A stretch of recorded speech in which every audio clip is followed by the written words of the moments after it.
नमस्कार श्रोते हो. दीपक रेगे कथाकथन चॅनलवर तुम्हा सगळ्यांचं मनापासून स्वागत. श्रोते हो, तुम्ही ऐकताय सुरेश वैद्य लिखित सायली ही कादंबरी आणि आज भाग 4. तुझा फ्लॅट कुठं आहे?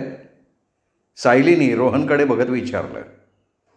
त्या क्षणी ते सिंघानीच्या फ्लॅटमधल्या दिवाणखान्यात बसलेले होते. मिस्टर सिंघानी काहीतरी कामानिमित्त बाहेर गेले होते आणि प्रतिभा चहा पाण्याची व्यवस्था करण्यासाठी किचनमध्ये गेली होती. इथून थोड्याशाच अंतरावर आहे. चहा झाला की आपण चालत चालत जाऊ तिकडे. ठीक आहे. मला तुझ्याशी बरंच काही बोलायचं आहे सायली. मला सुद्धा. सायली बोलत असतानाच प्रतिभा चहा घेऊन आली. सिंघानी हे आले, त्यामुळे त्या दोघांचं बोलणं तिथेच थांबवून मग पुन्हा औपचारिक संभाषण सुरू झालं. सिंघानी दाम्पत्याचा फ्लॅट छोटा पण आकर्षक होता. अर्थात समीर सोहनीच्या फ्लॅटप्रमाणे तिथे उंची आणि ऐशोआरामाच्या कसल्याही वस्तू दिसत नव्हत्या, पण तरीही एकूणच फ्लॅट नीटनेटका आणि व्यवस्थित पद्धतीनं सजवलेला होता. पण वरून आकर्षक दिसणाऱ्या या घरात एक विचित्र प्रकारची खिन्नता, उदासीनता भरून राहिलेली होती. मिसेस प्रतिभा सिंघानीला बघितल्यानंतर सायलीला या खिन्नतेचं, उदासीनतेचं कारण लक्षात आलं होतं. प्रतिभा सिंघानी साधारण 35 वर्षांची होती. सर्वसाधारणपणे या वयात असणाऱ्या स्त्रियांसारखं तिचंही शरीर होतं, म्हणजे जास्त कृश नाही की जास्त स्थूल नाही. रंगही उजळ होता, चेहरा नीटच होता. थोडक्यात अगदी लाखात वगैरे नसली तरी 100 जणीत उठून दिसावं असं तिचं सौंदर्य होतं. पण तरीही तिचं हे सौंदर्य पारा उडालेल्या आरशासारखं वाटत होतं. स्त्रीच्या सौंदर्यात जो नैसर्गिक गोडवा, जे आकर्षण असावं लागतं, ते प्रतिभाच्या व्यक्तिमत्वात कुठेही जाणवत नव्हतं. तुला काय वाटतंय ग सायली?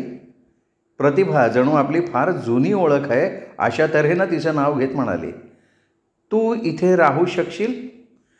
हां, मला वाटतं. अरे सायली फार ॲडजस्टिंग मुलगी आहे. सायलीला बोलू न देता रोहन मध्येच म्हणाला. सायलीला इथे कसलीही अडचण येणार नाही. असं? मी तर इतके दिवस इथे राहतीये, पण अजूनही ही जागा मला काही भावली नाही बाई. मला नुसतं बोर व्हायला होतं इथं. हो का? काहीतरी बोलायचं म्हणून सायली उद्गारली. हो ना. अगं म्हणूनच ना, रोहननं जेव्हा तू इथे येणार आहेस म्हणून सांगितलं, तेव्हा तर बाई मला तुझी काळजीच वाटायला लागली ग. का? नाही ग, माझ्या मनात विचार आला. म्हटलं बिचारी एकटीच इथे काय करणार. नवरा डॉक्टर वगैरे असेल ना, तर मग काही विचारायलाच नको ना. त्याची घरी यायची वेळ ठरलेली ना जाण्याची. अगदी 24 तासांची ड्युटी समज ना डॉक्टराची. आणि त्या मानाने पगारही काही एवढा नाही बरं का की. प्रतिभा, मिस्टर सिंघानी कपाळावर आठ्या घालत काहीसे वैतागून म्हणाले. प्रतिभा, तुला बोलायला फार हवं असतं. अरे मी ते सायलीला सांगत होते की तिला इथे कसे दिवस घालवायला लागतील ते. हे बघ, आपले दिवस कसे घालवायचे ते तिचं ती ठरवेल. तू कशाला आपली मतं तिच्यावर लागतीयस? सिंघानी काहीसे चिडून म्हणाले. नवऱ्याच्या ह्या बोलण्यानं जणू प्रतिभेचा अहंकार दुखावल्यासारखा झाला. तिने हे आवाज चढवला. जे संभाषण अगदी सहज औपचारिकपणे सुरू झालं होतं, त्यांनी आता नवरा बायकोच्या भांडणाचं रूप धारण केलेलं होतं. सायलीने रोहनकडे बघितलं. त्यालाही तिच्या नजरेचा अर्थ समजला. तो उठून उभा राहत म्हटला, सिंघानी, मी जरा सायलीला फ्लॅट दाखवून आणतो. तासाभरात येतो आम्ही परत. एवढं बोलून प्रतिभा किंवा सिंघानीच्या प्रतिक्रियेची वाट न बघता सायलीचा हात धरून तो बाहेर पडला. बाहेर रस्त्यावर आल्यावर रोहिन काहीसा हसून म्हणाला, हेच या दोघांचं वाईट आहे. केव्हा आणि कशावरून यांच्यात भांडण सुरू होईल काही सांगता येत नाही. पहिल्यापासून यांचं हे असंच आहे? म्हणजे? माझ्या म्हणण्याचा अर्थ, यांचे संबंध असे तणावाचे होण्यामागे काहीतरी कारण असणार ना. नक्कीच आहे, शक्यता आहे. रोहन खांदे उडवत म्हणाला. मग क्षणभर थांबून काहीशा हलक्या आवाजात बोलला. जेव्हा मी इथे नवीनच आलो होतो ना, तेव्हा एक गोष्ट माझ्यासुद्धा कानावर आली होती बरं का. ती कोणती? एकेकाळी म्हणे मिसेस सिंघानी समीर सोहनीच्या मागे लागली होती. काय सांगतोयस? अरे पण ती तर समीर सोहनीपेक्षा वयानं किती मोठी आहे. त्याने काय फरक पडतोय? आणि तसंही प्रेम वयाचा विचार थोडंच करतं. पण मिसेस सिंघानीला तर 2 मुलंही आहेत ना. आहेत, पण त्यावेळी मुलं लहान होती. आणि तसंही तू समजतेस तेवढा काही समीर तरुण नाही आहे बरं का. मी सायली एकदम गडबडली. समीरबद्दलच्या तिच्या भावना रोहनच्या लक्षात आल्या आहेत का काय अशी भीती तिला वाटली. अगं तसा तो दिसतो 25शीचा बरं का, पण त्याचं खरं वय 30च्या जवळपास असावं. अरे पण हे सगळं तू मला का सांगतोयस. ती काहीशा चिडक्या स्वरात म्हणाली. नाही, मला वाटलं कदाचित तुला ते जाणून घ्यायचं असेल. हे बघ, मला ते जाणून घ्यायची काही गरज नाही आहे, आणि तशी गरज भासली तर मी सरळ त्याला विचारेन ना. हां, हे बाकी खरं आहे.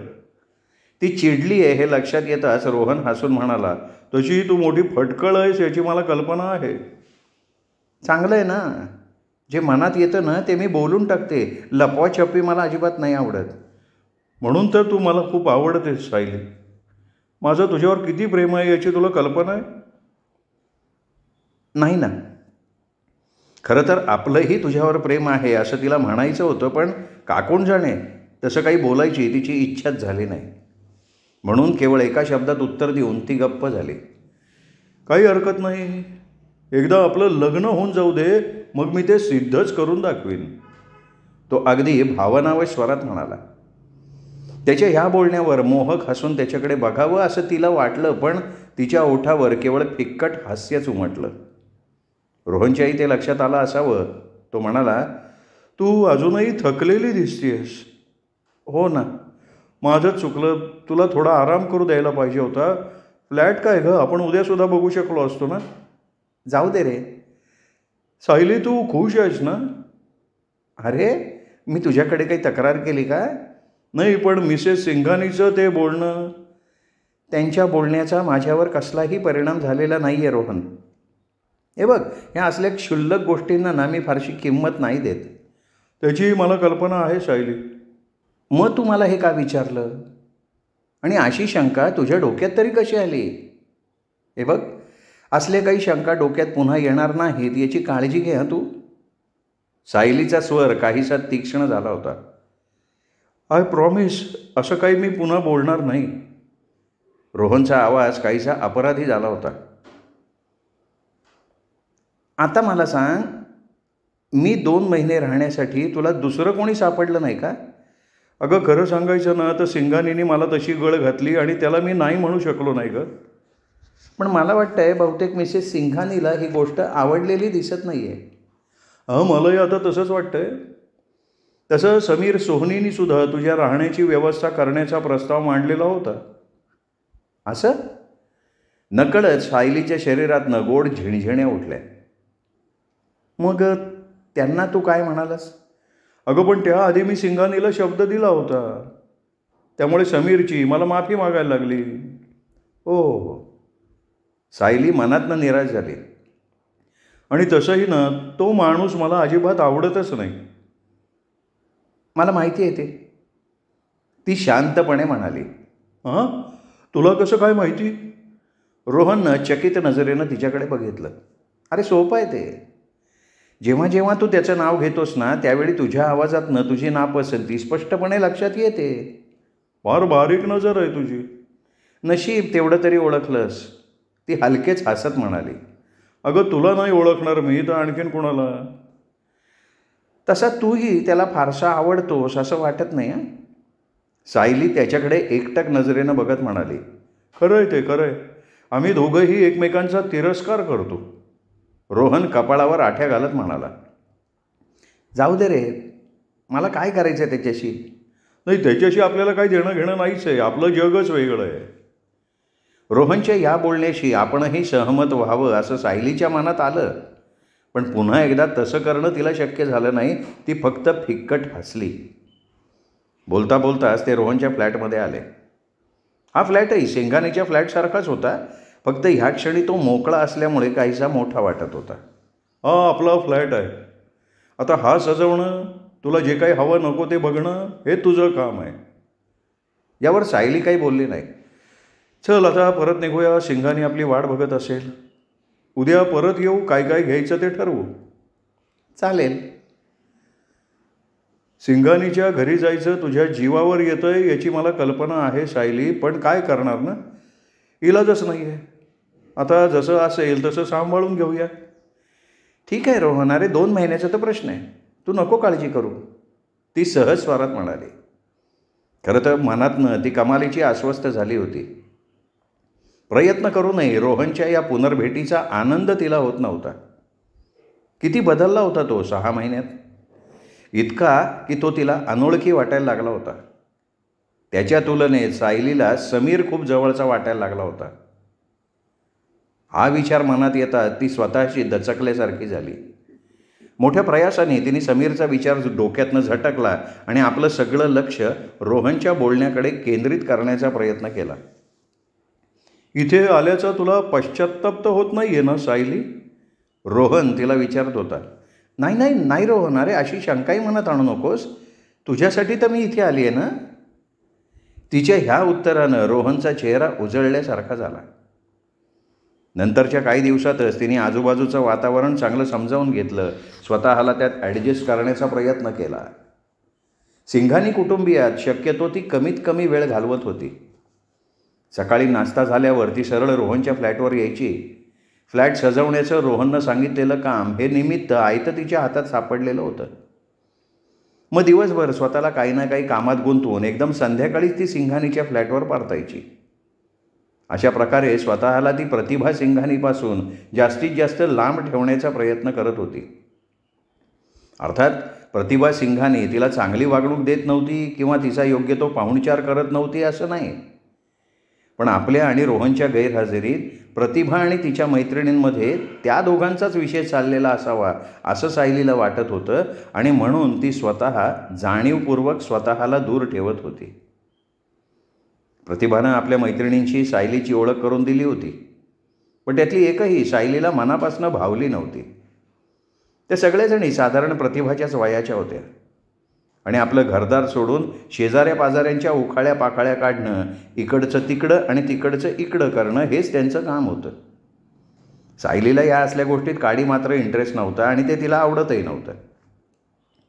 रोहनविषयीच्या तिच्या भावनाही आता काहीशा सौम्य झाल्या होत्या. सुरुवातीला त्याचं ते बदललेलं रूप बघून तिच्या मनात जो दुरावा निर्माण झाल्यासारखा झाला होता तो आता तेवढासा तीव्र राहिलेला नव्हता. यामागचं कारण जसं रोहनचा सहवास होता तसंच रोहननं तिला दिलेलं पूर्ण स्वातंत्र्यही होतं. मुंबईला आल्यापासून आपले सगळे निर्णय सायलीने स्वतः घेतले होते आणि रोहनने त्यात कुठलीही ढवळाढवळ केलेली नव्हती. तसा अधूनमधून समीर सोहनीचा विचार तिला अस्वस्थ करत होता, पण प्रत्येक वेळी तिने स्वतःवर संयम ठेवला होता. त्या विचारांच्या ती फारशी अधीन झाली नव्हती, पण तरीही समीरचा विचार ती पूर्णपणे मनातनं काढून टाकू शकली नव्हती. सोहनीच्या कंपनीनं आपल्या इथे काम करणाऱ्या स्टाफसाठी बऱ्याच सुखसुविधा दिलेल्या होत्या. कंपनीच्या आवारातच एक छानपैकी रिक्रिएशन क्लब होता. इथे इंडोर गेमपासून लायब्ररीपर्यंत मनोरंजनाच्या अनेक सोयी होत्या. शिवाय क्लबच्या इमारतीसमोरच एक छोटंसं गार्डनही बनवण्यात आलं होतं. कधीकधी रोहन आणि सायली या क्लबमध्ये जायचे, कधी गार्डनमध्ये गप्पा मारत बसायचे, मग तिथेच असलेल्या मेसमध्ये जेवायचे आणि फिरत फिरत सिंघानीच्या फ्लॅटवर यायचे. सायलीला सोडून रोहन पुन्हा आपल्या फ्लॅटवर निघून जायचा. सायलीला इथे येऊन आता 15-1 दिवस होऊन गेले होते. त्या दिवशी रविवार होता. रोहन सकाळी सिंघानीच्या फ्लॅटवर हजर झाला होता. सगळेजण नाश्ता करत गप्पा मारत होते. गप्पांच्या ओघात कोण कसा आहे हा विषय चालू होता आणि समीर सोहनीचा विषय निघाला. समीर सोहनी आपल्या कंपनीच्या बंगल्यात आलेला आहे बरं का, मिस्टर सिंघानी म्हणाले. समीरचं नाव ऐकताच रोहनचा चेहरा एकदम गंभीर झाला होता आणि ही गोष्ट सायलीच्या लक्षात आली होती. मग त्यात काय झालं? प्रतिभा कपाळावर आठ्या घालून नवऱ्याकडे बघत म्हणाली. कंपनी त्याची आहे, बंगला त्याचा आहे, तो कधीही येऊ शकतो ना. प्रतिभाच्या आणि समीरच्या संदर्भात रोहननं जे काही सांगितलं होतं त्याची सायलीला एकदम आठवण झाली. रोहननं जे काही सांगितलं होतं त्यात खरंच काही तथ्य असावं का, नकळत आलं तिच्या मनात. तिच्या चेहऱ्यावर कडवट भाव उमटले. पहिल्यांदा ती अनिता, मग ही मिसेस सिंघानी आणि आता बहुतेक उद्या येईल तो इथे. सिंघानी म्हणत होते. इथे म्हणजे कंपनीत ना? सायली एकदम विचारून गेली. हो. सिंघानीऐवजी रोहन तिच्या प्रश्नाला उत्तर देत म्हणाला. अगं पण हे तू का विचारतेस? नाही काही, सहज विचारलं. काही कारण असेल ना? नाही नाही, काही विशेष नाही. तरीही तुला काय म्हणायचं आहे? त्याच्या त्या खोदून खोदून विचारण्यानं सायली चिडली. नाही काही नाही. खरं म्हणजे ना, रोहनच्या मदतीला धावून आल्यासारखी प्रतिभा म्हणाली. आमच्यापेक्षा समीर सोहनीच्या तू जास्त सहवासात राहिली आहेस ना. आमच्या सगळ्यांचा त्याच्याशी केवळ लांबून नमस्कार करण्यापुरता संबंध येतो ग. हे तुम्ही कशावरनं म्हणताय? सायलीने कपाळावर आठ्या घालत विचारलं. अगं तू मुंबईत त्याच्याबरोबर घालवलेले ते 20 तास. प्रतिभानं सहजपणाचा आव आणत म्हणलं. ते बघा, त्यातले जवळजवळ 12 तास तरी मी झोपलेली होते. 3 तास सिनेमा बघण्यात घालवले आणि बाकीचा वेळ इकडचं तिकडचं बोलण्यात गेला. अच्छा. रोहन आश्चर्य व्यक्त करत म्हणाला. सिनेमाचं तर तू काही बोलली नव्हतीस. कोणत्या थिएटरमध्ये गेला होतात? मराठा मंदिर का? नाही नाही, कुठल्याच नाही. आम्ही हॉटेलातच व्हिडिओवर बघितला. सायली काहीशी चिडून म्हणाली. तिची अवस्था मिस्टर सिंघानीच्या लक्षात आली असावी. ते मोठ्या सफाईनं विषय बदलत रोहनला म्हणाले. रोहन साला यावेळी तेंडुलकर खेळला नाही तर मॅच आपल्या हातातनं गेली समजायचं बरं का रे. रोहनला क्रिकेटचं भयंकर वेड आहे याची सायलीला कल्पना होती.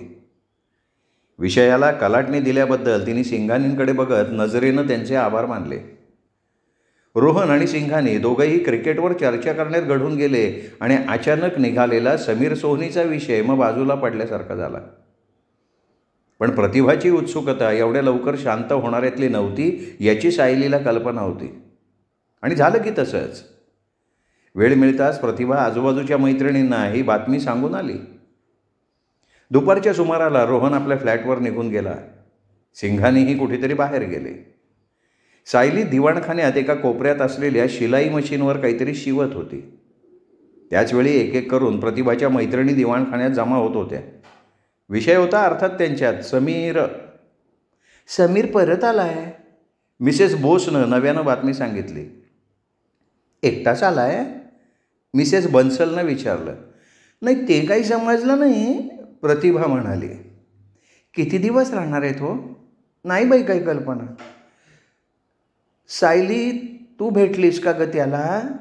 सायलीलाही आपल्या संभाषणात ओढत मिसेस बोसनं विचारलं. कुणाला? त्यांच्या बोलण्याकडे आपलं लक्षच नव्हतं असं दाखवत सायलीने विचारलं.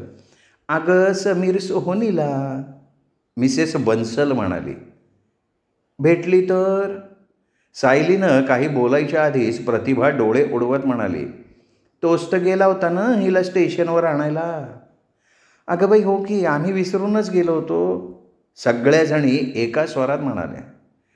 पण मग बाई रोहन का नव्हता गेला स्टेशनवर? हा प्रश्न मिसेस बोसनं विचारलेला होता. अगं सुधा, तेव्हा तू इथे नव्हतीस म्हणून तुला माहिती नाही आहे. अगं रोहन कुठल्या तरी कामात अडकून पडला होता म्हणून समीर सोहनीनं स्वतः त्याच्या जागी जाण्याचा प्रस्ताव मांडला. मग बिचारा रोहन नाही कसं म्हणणार ना. हा समीरनं मोठं चालू माणूस आहे. मिसेस बोस आणखीन काहीतरी बोलणार होती पण प्रतिभानं कोपरानं ढोसून तिला गप्प केलं. आता अचानक काही काम आल्यावर बिचारा रोहन तरी काय करणार ग, नाही का? मिसेस बन्सल स्पष्टीकरण देण्याचा आव आणत म्हणाली. अगं सायलीला एकटीला तर स्टेशनवर सोडता येत नव्हतं ना, कुणाला तरी जायला हवंच होतं. बाई ग, म्हणून काय समीर सोहनीच नेमका सापडला का त्याला? सापडला कुठला ग, समीर सोहनीनी संधी शोधली. या बायकांनी हा विषय इथेच संपवावा असं सायलीला वाटत होतं. पण सायलीच्या ह्या वाटण्याशी त्या बायकांना काही देणं घेणं नव्हतं. उलट सायलीलाच त्या आपल्या बोलण्यात ओढण्याचा प्रयत्न करत होत्या. तुला कसा वाटला ग समीर सोहनी? सायलीने जाणीवपूर्वक तो प्रश्न न ऐकल्यासारखा केला. अगं सायली, क्षणभरानं प्रतिभा म्हणाली. काय?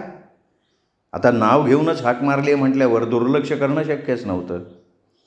स्टेशनवर तुला न्यायला स्वतः समीरच आला होता ना? हो. मग कसा वाटला तुला तो? चांगले वाटले मला. फार सभ्य आणि सुसंस्कृतपणे वागले माझ्याशी ते, सायली शांतपणे म्हणाली. तिला कल्पना होती समोर बसलेल्या बायका काहीतरी चटपटीत ऐकायला मिळणार म्हणून कान टवकारून बसलेल्या होत्या. पण आपण अगदी शांत राहायचं, ठाम राहायचं हे तिने ठरवलेलं होतं. सायलीच्या त्या शांतपणानं प्रतिभा मनातनं काहीशी चिडल्यासारखी झाली. सायलीला आणखीन डिवचण्यासाठी तिच्याकडे काहीशा अर्थपूर्ण नजरेनं बघत म्हणाली, स्टेशनच्या जवळ त्याचा म्हणे एक चांगला आलिशान फ्लॅट आहे. हो ग, आणि ह्या फ्लॅटमध्ये दर महिना 2 महिन्यानं एक नवीन मुलगी राहायला असते असंही म्हणतात. मिसेस बन्सलनं तोंड वाकडं करत म्हटलं. या बायकांना काहीतरी सणसणीत उत्तर द्यावं असं एकदा सायलीच्या मनात आलं, पण लगेच तिने स्वतःवर संयम ठेवला.